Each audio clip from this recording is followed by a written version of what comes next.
Negotiations कर रहे हैं।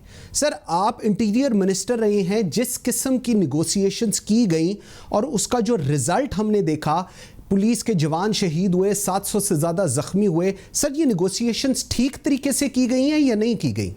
मुराद लिया था कि हुकूमत ने कहा कि हम टीएलपी से निगोशिएशंस कर रहे हैं। आप देखिए, नवंबर में हुकूमत ने उनके साथ एक मुआहदा किया और उस मुआहदे में ये कहा गया कि वो 3 माह के अंदर फ्रांस के सफीर को मुल्क बदल कर देंगे और पार्लियामान में इसके जरिए कोई करारदाद भी पेश करेंगे जी। फिर जब फरवरी का महीना आया, वो मुद्दत खत्म होने लगी तो इन्होंने 2 माह की एक्सटेंशन ली। 5 महीने गुजरने तक जब इन्होंने कुछ नहीं किया तो जिस तंजीम से इनका मुआहदा था उसने एहतजाज किया, फिर उसके सरबराह को गिरफ्तार किया और फिर मुल्क के अंदर एक बहुत खूनी खेल खेला गया जिसमें पुलिस वालों की जानें भी गई, शहरियों की भी जानें गई। और अब हुकूमत ये कहती है ये करारदाद हमने पेश करके उनके साथ नवंबर में किए जाने वाले मुआहदे को पूरा कर दिया है, इससे बाद हमारी कोई जिम्मेदारी नहीं है। तो मैं सवाल ये करना चाहता हूं कि अगर यही बात हुकूमत की जिम्मेदारी थी तो इसको नवंबर के बाद दिसंबर में, जनवरी में, फरवरी में, मार्च तक क्यों तूल दिया गया और क्यों इंतजार किया गया कि इतने लोगों की जानें जाएं, पाकिस्तान का तमाशा बने दुनिया के अंदर और खून रेजी हो। ये सब कुछ हुकूमत इसकी अब जिम्मेदार है। अगर इतनी ही बात थी जितनी हुकूमत ने कर दी है तो ये काम तो वो 5 महीने 4 महीने पहले भी कर सकती थी और मुल्क के अंदर इतनी आना जंगी की कैफियत ना पैदा होती। तो लिहाजा हुकूमत हर संजीदा मसले को भी गैर संजीदा तरीके से हल करती है और इसकी पॉलिसी यही होती है कि मसाइल को कालीन के नीचे छुपा दो और जब वो फिर सामने एक बिफर के आते हैं तो फिर इनके हाथ पांव फूल जाते हैं, फिर ये एक और मुआहदा कर लेते हैं। बिल्कुल ठीक। जुम्मे को करारदाद लाई जानी थी और उसके बाद उसके ऊपर बहस होनी थी और पूरा सेशन कॉल किया गया था। बड़ा इंपॉर्टेंट समझा जा रहा था कि जी हुआ, लेकिन वहाँ पर क्वेश्चन आंसरिंग हुई और फिर ये चीज़ लिंगर ऑन हो गई और अब कहा गया कि जी गैर मुआयना मुद्दत के लिए इजलास भी मुलतवी कर दिया गया है। वहाँ पर कोविड की वजह से वर्क फ्रॉम होम की पॉलिसी पार्लियामेंट में होगी। सर, फिर अगर ये मुआहदा था और होनी थी बात, तो फिर क्या इशू हुआ दोबारा?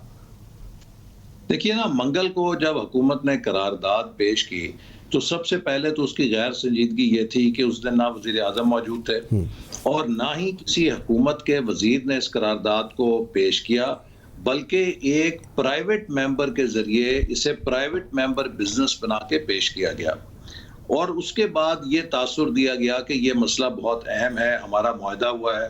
तो हमारा ख्याल था और हमने कहा कि जनाब इसके ऊपर आप बहस कराएं, इसके ऊपर हम आज रात भी बैठने के लिए तैयार हैं। लेकिन हुकूमत ने 2 दिन का वक्फा रख के जुमे तक इजलास मौखर कर दिया और आज जब हम इजलास में गए तो हमारा ख्याल था कि कार्रवाई के एजेंडा में सबसे ऊपर यही आइटम होगा। तो आज का जो एजेंडा था वो मामूल के मुताबिक था और जब हमने इस पर बात करनी चाहिए और हमने इजाज़त चाही कि हमें इस पर बात करने का मौका दिया जाए तो स्पीकर ने ज़बरदस्ती क्वेश्चन आवर की बिजनेस को, जो मामूल की कार्रवाई है, बढ़ाने की कोशिश की, जिस पर ना सिर्फ ऑपोजिशन ने एहतजाज किया बल्कि खुद ट्रेजरी बेंचेस के अरकान ने भी एहतजाज किया। इसके ऊपर डिप्टी स्पीकर ने फौरी तौर पे इजलास गैर मुअय्यना मुद्दत के लिए बर्खास्त किया और राय फरार इख्तियार कर ली। तो आप खुद देख लीजिए कि हुकूमत इस मामले में कितनी संजीदा है और वो उसका क्या रवैया है। लेकिन एहसन साहब, एजेंडे से हटा दिया गया, क्वेश्चन आवर कर दिया गया, गैर मुअय्यना मुद्दत के लिए मुलतवी कर दिया गया, बट इसकी जो सेंसिटिविटी हमने देखी है पिछले 1 हफ्ते के अंदर पूरे मुल्क के अंदर, आप क्या समझते हैं, what may be the reason कि इतनी सेंसिटिव सिचुएशन के ऊपर भी आज इसको लिंगर ऑन कर दिया गया आइंदा के लिए, या जब भी अब दोबारा होगा? जी देखिए, इसके लिए मैं आपको फिर वही बात दोहराऊंगा कि हुकूमत 3 सालों में साबित कर चुकी है कि उसके पास मामलात की संगीनी को समझने का और कुछ करने की ना सलाहियत है, ना इरादा है और ना कोई समझ है। वो सिर्फ चीज़ों को डे टू डे बेसिस पे मैनेज करती है कि 24 घंटे के लिए अपनी जान छुड़ाओ, अगले 24 घंटे आएंगे तो फिर देखेंगे। हालांकि जितना ये हसास मामला है, जितनी इसके ऊपर लोगों के जज्बात मुश्तल हैं, इसको तो नहायत संजीदगी से लिया जाना चाहिए था और अब भी हुकूमत के पास कोई इसका रास्ता नहीं है कि वो एक उसने ऐसा मुआहदा किया है जो बहुत ही कॉन्ट्रडिक्शंस का हामिल है। मिसाल के तौर पे एक तरफ उस मुआहदे में लिखा है कि फ्रांस के सफीर को निकालने के मामले में ऐवान में बहस की जाए। दूसरी तरफ ये लिखा है कि जो खारजा अमूर हैं ये किसी तंजीम या किसी ऑर्गेनाइजेशन के कहने पे नहीं बल्कि खालिसतन रियासती इदारों के डोमेन में तय किए जाएंगे। तो हमने फिर हुकूमत से मुतालबा किया कि हमें आप बताएं कि रियासती इदारों की क्या मंशा है, क्या मर्जी है, उनकी क्या राय है, ताकि ये हाउस इन्फॉर्म्ड फैसला करे, यहाँ पर इन्फॉर्म्ड डिबेट हो।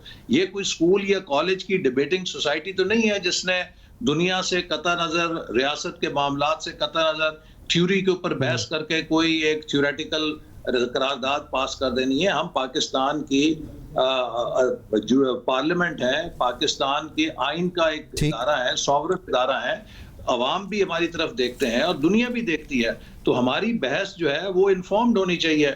लेकिन ना वजीर आज़म ने कोई पॉलिसी स्टेटमेंट दी, ना वजीर खारजा ने, ना वजीर दाखिला ने, ना किसी रियासती इदारे के सरबराह या नुमाइंदे ने।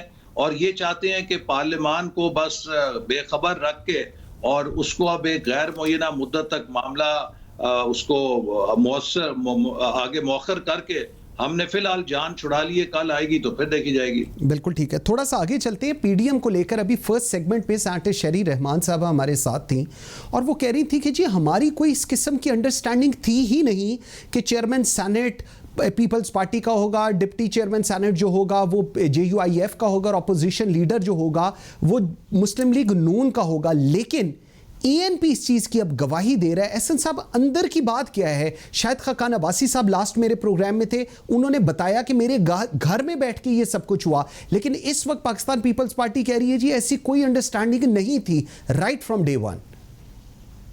देखिए, मैं समझता हूँ कि पाकिस्तान पीपल्स पार्टी गलत बयानी कर रही है, इसलिए कि ANP जिसने खुद उनके साथ एक हलीफ बन के PDM छोड़ी है, उसके सरबराह भी इस बात की गवाही दे चुके हैं कि PDM में ये फैसला हुआ था कि chairman senate Peoples Party, deputy chairman senate JUI और लीडर ऑफ ऑपोजिशन का ओहदा PMLN को दिया जाएगा।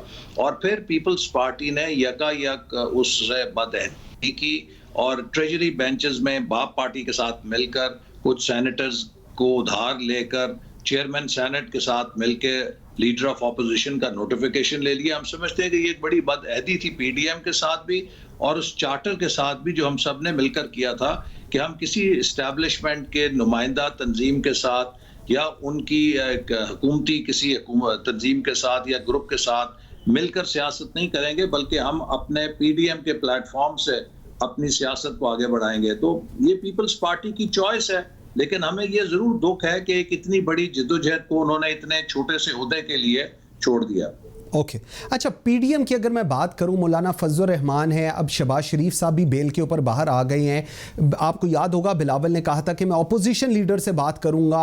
सो अब आपको लगता है इससे कोई सिचुएशन थोड़ी पैसिफाई होगी, या जो इस वक्त सिचुएशन बन चुकी है वो माफ़ी तलाफ़ी तो शायद खाकान अब्बासी साहब ने बिल्कुल कह दिया कि मेरी तरफ से भी माजरत ही, आप समझें कि माफ़ी शाफ़ी की कोई चीज़ नहीं है। मुझे चेयरमैन ने कहा था PDM के, मैं बीइंग जनरल सेक्रेटरी PDM मैंने ये चीज़ की।